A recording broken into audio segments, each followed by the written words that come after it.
હું ગઈકાલે અમે બેઠા ત્યારે કે રામાયણમાં જ્યાં રામ પ્રતાપ શબ્દ છે ત્યાં બહિર કાર્ય થયું.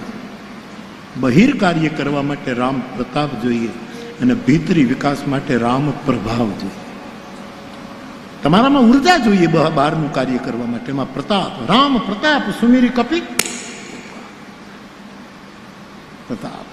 શ્રી હનુમાનજી મહારાજ મહત્વના કામે નીકળે ત્યારે પ્રતાપને યાદ કરે, અને પરશુરામજી જ્યારે અંતરયાત્રા શરૂ કરે ત્યારે રામ પ્રભાવથી એને ખ્યાલ આવે. આ રામાયણના શબ્દો જેમ તેમ નથી વપરાય, એ આપને વિનંતી કરું. હા, જેમ તેમ નથી. યોગ્ય સમયે ઉતરેલા શબ્દો, બધા ઉપરથી ઉતરેલા શબ્દો આમાં લખાઈ ગયા છે. જેમ તેમ તો ઘણા મહાપુરુષો એવું કહે છે કે એ ઓલી કથા કીધી, પણ આમાં ભાઈ માનસમાં તો રામકથા લખી છે એટલે હું રામકથા કહીશ. બાકી હશે પૂછ્યું નથી કે તમે અમને આ કથા સંભળાવો, બસ બેસી ગયા છે વક્તાની સામે, શાંતિથી બેસી ગયા. અને એનો અક્ષર બ્રહ્મ, એનો શબ્દ બ્રહ્મ, એનું પદ બ્રહ્મ, એનું વાક્ય બ્રહ્મ, એ પરબ્રહ્મના મુખમાંથી જે નીકળ્યા. કારણ કે ગુરુ સાક્ષાત જ્ઞાનમ મૂલમ ગુરુ, પૂજા મૂલમ. મને બહુ ગમ્યા, તમે જુઓ તો મંત્ર મૂલમ ગુરુ. ગુરુના મોઢામાંથી જે શબ્દ નીકળે એ મંત્ર. હરિઓમ, રામ રામ, રાધે કૃષ્ણ મંત્ર નહીં, એ જે બોલે એને મંત્ર. મંત્ર મૂલમ ગુરુર વાક્યમ અને મોક્ષ મૂલમ. આપણા મોક્ષનું મૂળિયું તો આપણા ગુરુની કૃપા જ હોય સાહેબ. બુદ્ધનું એક વાક્ય છે, પરમ કરુણા એ પરમ નિર્વાણ છે. બુદ્ધ, પરમ કરુણા એ પરમ નિર્વાણ છે. જે દિવસે પરમ કરુણા ઉતરે કોઈ સાધુને, તે દી આપણું પરમ નિર્વાણ પદ પ્રાપ્ત સસ્તામાં મળી જાય, વરદાનમાં મળી જાય. એવું બુદ્ધનું વાક્ય. તો થોડી સ્પષ્ટતા હું કરું છું કે અહીંયા રામકથાની જ વાત થઈ છે. મુનિશ્રેષ્ઠ, મુનિવાર્ય કુંભજે શિવ અને સતીની સામે રામકથાનું વર્ણન શરૂ કર્યું, પણ શિવજીએ પરમ સુખથી સાંભળ્યું. સતીનું નામ કાઢી નાખ્યું. બેઠા તો છે જ, પણ એને સાંભળ્યું નહીં. એને એમ જ થયું કે આની પાસેથી શું સાંભળવું. ઘણા લોકો આમ કથામાં એ લોકો શું કામ આવે, અમુક વ્યવહાર સાચવવા માટે આવે કે સીતારામ બાપુએ કીધું છે એટલે જવું જોઈએ, આંટો મારી આવી. આ આંટો મારવા માટે નથી, આ આંટો ફેરવવા માટે છે. જ્યાં આંટી ચડી ગઈ છે ને એને ખોલવા માટે લોકો ઘણા આવું એ સ્વાભાવિક વ્યવહાર છે, હું સમજુ. આવો અડધો કલાક જઈએ, બાપુએ આમંત્રણ આપ્યું છે, ઘડીક વાર બેસે ને પછી સ્વાભાવિક છે જે હોય તે. તો સતી બેઠા પણ એને કથાનું પરમ સુખ ન લીધું. નહીતર કુંભજે સંગીતમાં કથા કરી. સતીને કથામાં રસ હોય, પણ સંગીતમાં તો હોવું જોઈએ ને. કે આ માણસ આટલા રાગ ગાય છે, આ માણસ. અને કુંભજનું વાદ્ય હતું માણભટ્ટ, ઘડો વગાડતા હતા કુંભમાંથી. એનું કુંભ એનું વાદ્ય છે, કુંભ લઈને બેઠા છે. જેનામાંથી જન્મ્યા એ જ એનું વાદ્ય છે. જે માના કોઠામાંથી આપણે જન્મ્યા હોય ને, એ માનો કોઠો જ આપણી મુક્તિનું કારણ બને છે સાહેબ. એ જ આપણને ધન્ય બનાવે કુંભ લઈને. એને કથા પણ સત્યને કાંઈ રસ. ઘણા માણસો આમ કથામાં બેસે, આપણને એમ થાય કે કંઈક,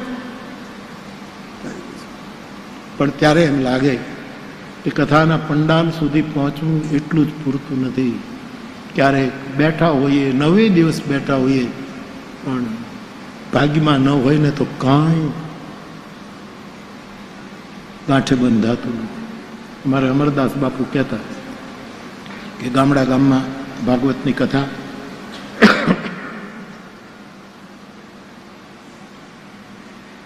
ને ગામડાની કથામાં તો ભાગવતની પોથી યાત્રા નીકળે અને વાતે ગાતે જાય. જેને ઘરે હોય રામજી મંદિર કે શિવ મંદિરથી પોથી લઈ જાય. યજમાન જેણે કથા રાખી હોય માથે પોથી લઈને જાય, વાતે ગાતે જાય. ને ગામડાઓની કથા, એવી કથા શરૂઆતમાં અમારે થઈ જોયું છે. હવે જેને ઘરે કથા હોય એ બધાને બોલાવે તો એને વેવાઈને તો બોલાવે, એને તો બોલાવવો જ જોઈએ. એટલે વેવાઈને બોલાવે, વેવાય પણ પોતાના વેવાઈને ઘરે કથા છે એટલે એક જોડ કપડાં ધોયેલા પહેરે ને એક જોડ ધોયેલા હારે ભરતવાળી થેલીમાં લઈને આવે. ભરત ભરેલી થેલીમાં એમાં એક જોડ એણે ધોયેલા રાખ્યા હોય અને એક પહેરીને આવ્યો. વાતે ગાતે ગામડામાં તો પોથી યાત્રા નીકળે ત્યારે અમારે શું, અમારે સાધુ જ હોય. મોરારીદાસ બાપુ એ તબલા બાંધ્યા, કમર ઉપર તબલા, અમારે સાધુડા જ હોય બધા. ખમૈયા સાધુ વગર કોઈ કરાવે જ નહીં સાહેબ, અને ખમૈયા પણ કોઈ સાધુ વગર ન કરે. ખમી જા, ધીરજ રાખો, ધીરજ રાખો, શાંતિ રાખો, સાધુ વગર ન કરે. એટલે રાજેશભાઈ, અમે શ્રાવસ્તી ગયા ને ત્યાં અમે બૌદ્ધ ભિક્ષુઓમાં એક વસ્તુ બહુ, ઓમ શાંતિ શાંતિ શાંતિ નહીં, સાધુ સાધુ મને બહુ ગમ્યું. એ લોકો જે ઝૂકી ઝૂકીને આ જ બોલે, મને બહુ જ. શાંતિ તો બહુ ઉત્તમ, આપણે ઉપનિષદી મંત્રનું પરિણામ છે શાંતિ. પણ એના કરતા એ સાધુના બાળક તરીકે મને બહુ ગમ્યું. સાધુ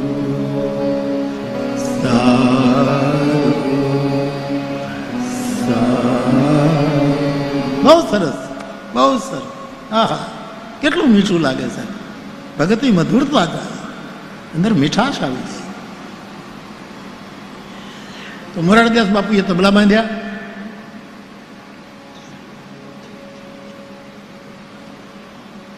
જાંચ પખવાજ કરતાલો લઈને મારા સાદડાઓ બધા આવ્યા ને પછી ભાઈ આશા ભેર્યાને અમે આવ્યા ને મારે વાલે રમાડ્યા રાસ, એમ કરીને ગામમાં પોથી યાત્રા નીકળે છે. એમાં પછી ચોક આવે એટલે ત્યાં પછી ચલતીમાં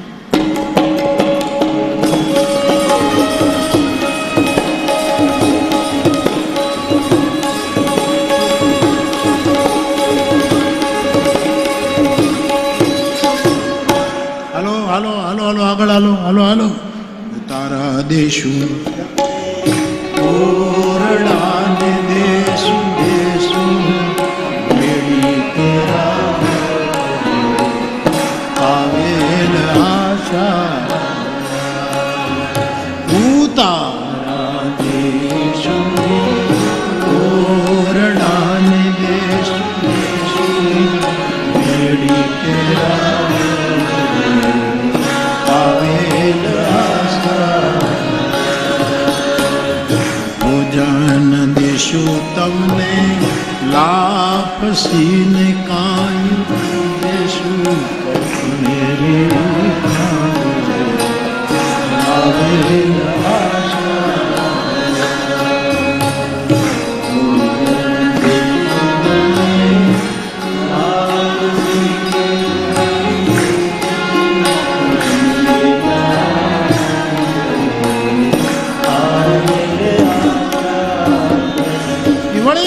પોથી યાત્રા આગળ ટપા ભગવાનની દુકાન હોય ને ત્યાં પંચાયતનું ચોરો હોય ને ત્યાં વળી ચોક આવે એટલે મોરારીદાસ બાપુ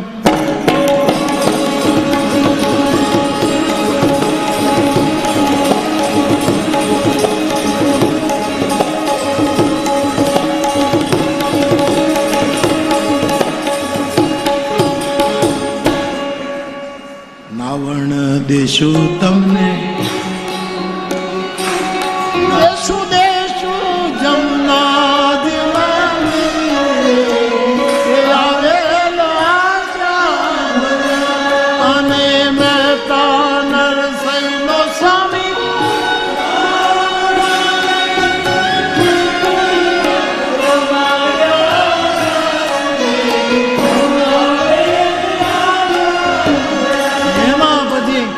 આપણા ગુજરાતના અને એમાં ખાસ કરીને સૌરાષ્ટ્રના હામૈયા ને એના રાસ ને ગ્રહ ચેતના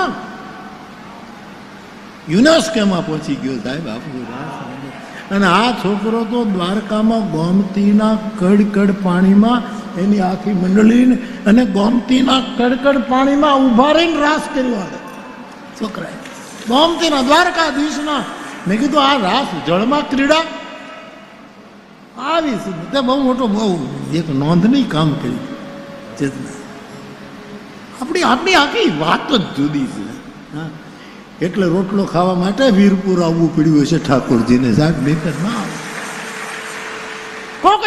કાઠિયા વાડમાં ભૂલો પડી ભગવાન તો કરું મોંઘા તારા સન્માન.